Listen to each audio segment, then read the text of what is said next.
buildings, and historical monuments.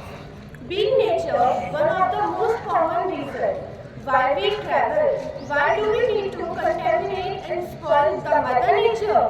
Many would justify that it's just normal that with a huge amount of people always going to the same place, it is normal that declines.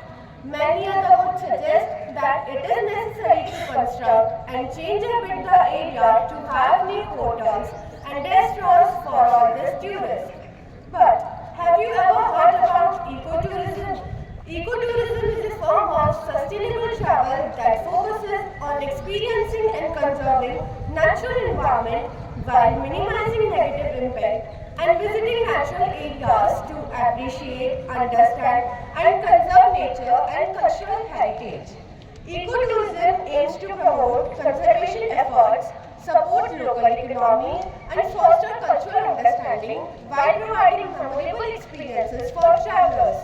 Ecotourism has many benefits such as it combats climate change, it not only promotes conservation but also educates tourists and locals.